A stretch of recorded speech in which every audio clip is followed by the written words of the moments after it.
Welcome back to Killer Stories. I'm your host, Bobby Holmes. This week's case was suggested quite a while ago by listener Anthony Hood. So if I don't get to your story right away, I will eventually. Anthony wanted to hear the case of Ezra McCandless, or the murder of Alex Woodworth. Ezra McCandless was not the name she was given at birth. Ezra was born Monica Kay on October 26, 1997, in the town of Stanley, Wisconsin.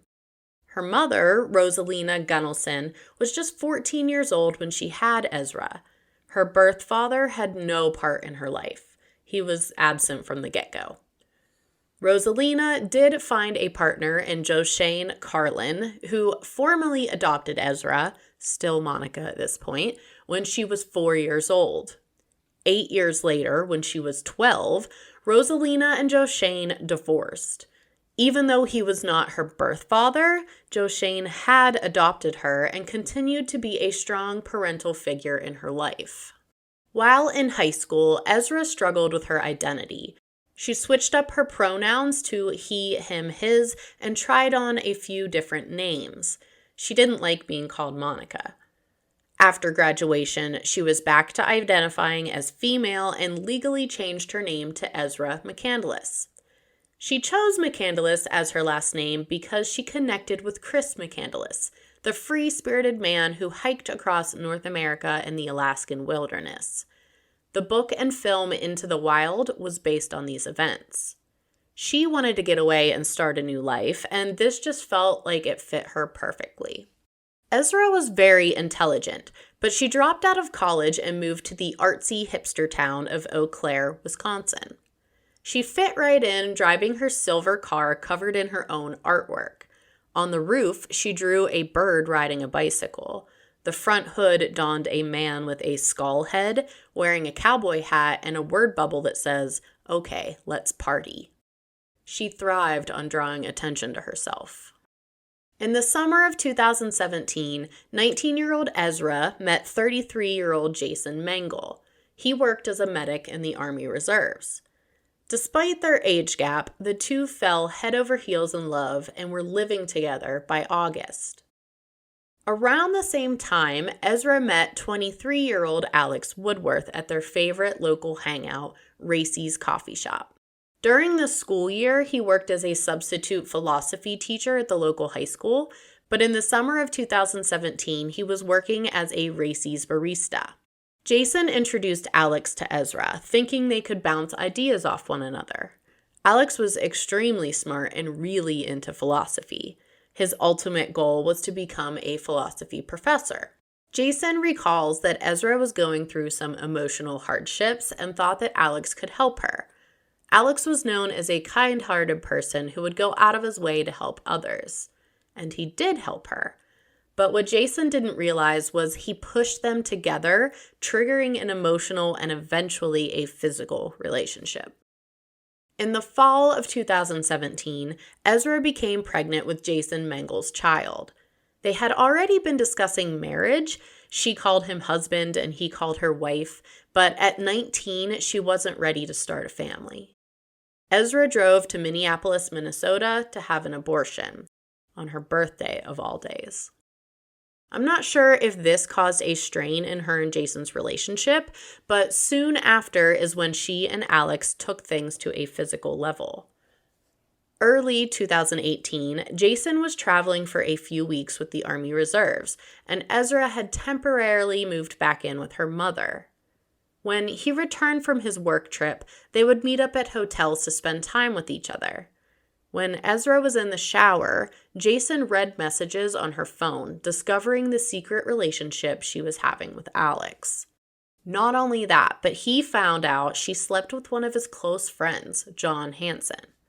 So this love triangle just became a square, but all points lead back to Ezra McCandless. She is the common denominator here, yet she takes no blame. Alex lured her away from Jason. And John Hansen, Ezra claims that he raped her at a party when she was blackout drunk. Jason was deeply hurt by their betrayal. All three of these people were his close friends. He confronted Alex and John at Racy's Coffee Shop.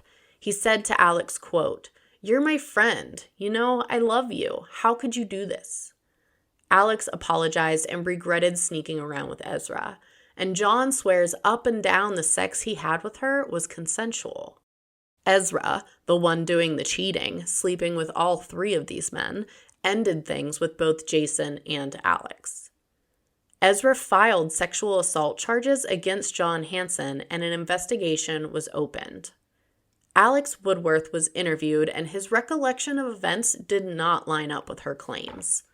Apparently, Ezra McCandless was known for telling white lies, and this was way more than a white lie.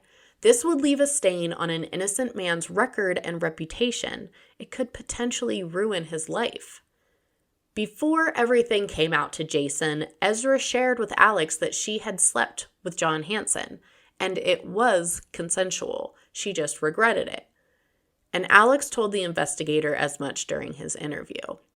Plus, they found explicit text messages sent from Ezra's cell phone to John Hansen.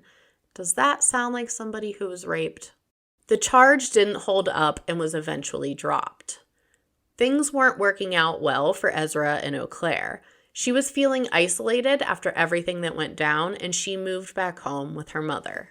She regretted ending her relationship with Jason, writing regularly about it in her journal. Ezra blamed everything on Alex. Even though she was a willing participant, she made the decision to sleep with him. He didn't force her. She spun lies about these men that pulled her away from Jason. Ezra kept up communication with Jason, but told Alex she never wanted to speak to him again. To prove her devastation, she tore out her journal entries and asked Jason to meet so that she could give them to him in person. But he wasn't having that. Jason was over her bullshit. He told Ezra if she really wanted him to read the journal entries, she could send them some other way. But on March 22nd, 2008, Ezra showed up unannounced at Racy's coffee shop. Jason was surprised to see her and then felt that her behavior seemed off. She was agitated. Ezra told Jason she was headed to see Alex and return some of his items. But something just didn't seem right. Jason had a bad feeling in the pit of his stomach. He jumped on his bike and rode to Alex's house. When he got there, he paced outside wondering what he should do. Ezra's car was left running, so he figured she would be quick. He stood outside Alex's house for over 30 minutes, prompting a concerned neighbor to call the police. And it's not very environmentally friendly to leave your unattended car running for 30 minutes. In the meantime, Jason decided to go in. He opened the door without even knocking. He sees Ezra and Alex having an argument in the kitchen. Jason said, quote, "I got up there. Their faces were like masks.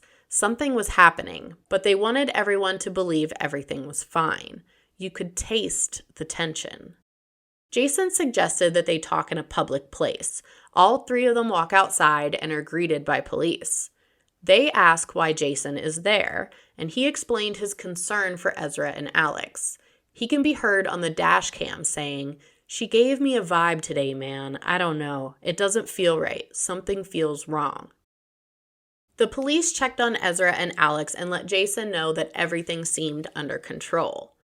Jason left at the same time as police, approximately 1:05 p.m. Nearly 4 hours later, Ezra McCandless showed up on the doorstep of dairy farmer Dawn Sipple. She was barefoot, covered in mud, dried blood, and bruises.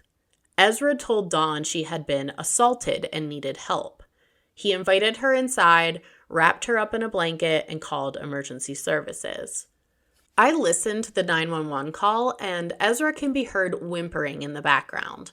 When Dawn asks for her name, she says she doesn't know. Ezra was treated at the hospital for her injuries and asked by police to describe her assault. Unfortunately, she didn't have answers. She kept asking for one person, Jason Mengel. Ezra said, quote, "I'm trying so hard. I'm trying to get the things to come to me, but it's like it just keeps getting blocked out." She says the incident happened in Owen Park and remembers feeling afraid of Alex. The first thing police do is attempt to track down Alex. but he's nowhere to be found. A whole day goes by and no one has seen him. His family is informed that he's missing and everyone joins together in a search. Police decide to drive back to Don Sippel's farm for more questioning. On the way, they pass a muddy road and notice a set of footprints. They walk to the top of the hill and use binoculars to look around. They can see a car in the distance stuck in the mud, and there's a man hanging out of the back seat of the driver's side. They instantly knew it was Alex. The car was Ezra's silver Chevy Impala, and it was easy to identify because the one-of-a-kind artwork on its exterior. The attack clearly did not happen in Owen Park. This was a ruse to distract police from finding the real crime scene, but she had to know it was only a matter of time. Alex was stabbed 16 times, in the back of his head, his neck, torso, and groin. After discovering Alex's body, an investigator went back to the hospital to speak with Ezra. He shared his findings, including the murder weapon, a hunting knife. Miraculously, some of Ezra's memories return. She said Alex used the knife to carve the word boy into her forearm, lifting it up to show the officer. Ezra explained that for a short period of time in high school, she identified as a boy, and Alex knew this and bullied her about it. The investigator took one look at her arm and instantly knew she was lying. She claimed Alex was sitting in the driver's seat, and the fact that it was carved into her left arm, facing so she can read it, makes it seem improbable that Alex was responsible. The detective asks, "Alex didn't do this, did he?" Ezra says, "No." "You carved boy into your own arm, is that right?" She admits it, but can't explain why. Ezra then claims that Alex used the knife to cut her pants open and slice her sweater. She was scared and reached for the knife, grabbing it by the blade, which would have left cuts on her hand, I might add. Then she used the knife, fighting back in self-defense. But this story just didn't line up with what was found at the crime scene. First of all, her hands only had superficial scratches. If she grabbed the super sharp hunting knife by its blade and pulled it out of Alex's hand, she would have deeper wounds. Also, it is noted that the majority of Alex's blood loss was outside of the car. Blood spatter shows that he was most likely stabbed first in the back of the head, from behind, meaning Alex didn't see it coming. This was not self-defense, it was cold-blooded murder. Ezra continued to stab Alex repeatedly as he crawled towards the car. He was on his last breath by the time he reached the back seat. She took his phone so that he wouldn't be able to call for help. 2 weeks after Alex Woodworth was found dead, Ezra McCandless was arrested for first-degree intentional homicide. I'm not sure why it took 2 weeks to narrow her down as the suspect. Maybe it was just reviewing evidence to declare his death a murder versus self-defense. Her trial began October 15th, 2019. And by that time, she had completely changed her story about what happened that night. She testified that Alex came after her with a knife. She kneed him in the groin, causing him to drop the knife. She reached for it and used it to fight back in self-defense. The knife that she claimed Alex attacked her with was actually Ezra's. She took it from her father, Joe Shane. Joe Shane, even though he was on the side of his daughter's defense team, testified in court that the knife used to kill Alex was missing from his home. Ezra spoke about her sex life with Alex. At first, it was very vanilla, and she encouraged him to try new things in the bedroom. Ezra claims Alex blindfolded her, and before she knew it, they were engaging in full-on BDSM. He introduced knife play and used it to cut her pants. If that were truly a regular thing, I would be pissed at having to buy new pants all the time. I'm sure this was just a story created to try and prove he was the one who cut her pants the night he died. Alex's family and friends were disgusted by her testimony. There were no signs that Alex was into BDSM whatsoever. If that were the case, you'd find some bondage toys in his home, or at least in his search history. But no, nothing. Remember how I mentioned she took Alex's phone? Ezra claims she didn't have hers that day, which what 19-year-old doesn't have their cell phone on them? She took Alex's phone to call for help, but she dropped it and it smashed beyond use. First of all, she's on a muddy road, pretty soft landing. I have dropped my phone literally a million times and it's still in one piece. This phone looks like someone took a hammer to it. Then there's the time between Alex's death and when Ezra arrived at Dawn Sippel's doorstep. 3 hours. What was she doing?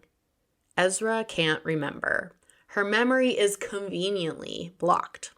And this can happen after a traumatic event, but I call her bluff. I'll tell you what she was doing. She was planning and staging the crime scene. She was cutting her clothing and carving the word boy into her arm. Trying her hardest to make it look like Alex attacked her first. Then 115-pound Ezra somehow got the knife away from him and used it in self-defense. Ezra claims she did not intend to kill Alex. She was just scared and desperately wanted to get away. Forensic specialists can tell if her clothes were sliced or torn and from what angle. And her wounds, doctors believe they were all self-inflicted. Nothing in Ezra's testimony matched with the stab wound to the back of Alex's head. When Jason Mengel was called to the stand, you could see Ezra perk up. She hadn't seen him in over a year. He said, quote, "On the day I was testifying, I was kind of shocked when I walked into the room. She's given me these looks, adjusting herself, like being overly, attuned to me." Ezra took off her pink blazer to reveal a green sweater that Jason had given her as a gift. He said, quote, "It was emotional to see the games never stopped. Ezra definitely wore that to get a response out of me. It just felt like more of the emotional manipulation I had been put through. I definitely felt like she thought showing that to me, like, this is how much I still love you," end quote.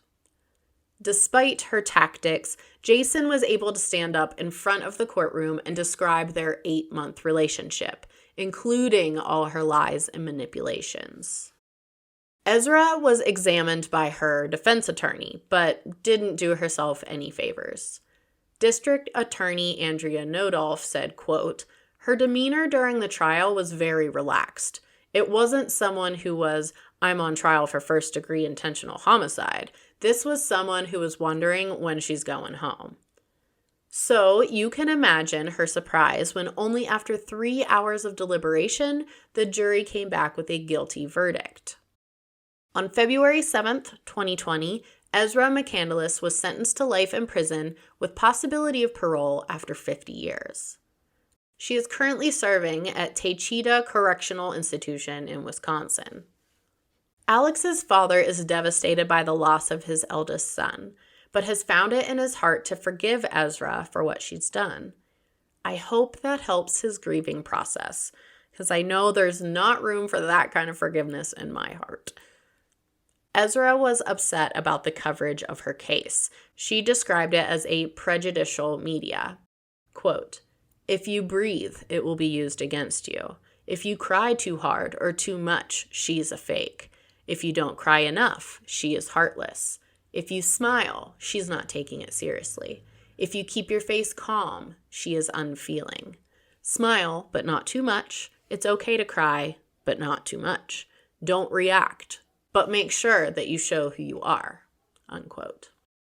And there definitely is some truth to this. If you are on trial for murder, especially one that is a slam dunk like this one, you will be scrutinized to the fullest extent of the media. I mean, look at the Heard Depp trial. I realize this wasn't a murder case and they are high-profile celebrities, but my feed on every social media platform was nothing but Amber Heard memes. My personal favorite is when Depp's lawyer said Heard gave the performance of a lifetime in court, and she responds, "Says the lawyer for the man who convinced the world he has scissors for fingers." I mean, I guess he was pretty convincing. There is one way to avoid being scrutinized by the media while on trial. Don't murder someone. Also, don't poop on your partner's side of the bed. That's it for today's episode. Thanks again to Anthony Hood for the suggestion. My girl Missy at Freedom Street Boutique is at it again. She added a new item to the website. It's a reusable felt air freshener for your car. It has my podcast cover photo printed on it, and when the scent fades, just add any scented oil of your choice. My link tree is in the show notes. From there, just click the podcast merchandise button to shop. 10% off with code KillerStoriesPodcast10. I have received some lovely messages from my listeners lately. Amber Lynn Beardwood wrote, "Hello, Bobby. I have recently discovered your podcast, and I must say that I'm obsessed. I am almost out of content to listen to. I like how you keep things straightforward and easy to follow." Jewel Martinek wrote, "I'm a huge fan of both you and Penn. I have listened to every episode multiple times. You give so much information." And Mark Peachman, or Peakman, I'm not quite sure which way you pronounce that, "Just discovered and loving your podcast. Listen to your first episode, but mainly going backwards from the end. The dinosaur episode by your son Penn was a pure, unexpected delight. How brilliant was he? Amazed that he's only 6, now a firm fan, and based in the UK. I have informed Penn of his fan base, and he is very excited to do another episode." Thanks to all who listen and reach out to share the love. You can also leave a review on Apple Podcast or a rating on Spotify. Email your story suggestions to killerStoriesPodcast@gmail.com. You can follow me on social media. I'm at Killer Stories Podcast on Facebook, Instagram, and TikTok, and I'm on Twitter at Killer Story Pod. As always, thanks for listening. Until next time, this has been a killer story.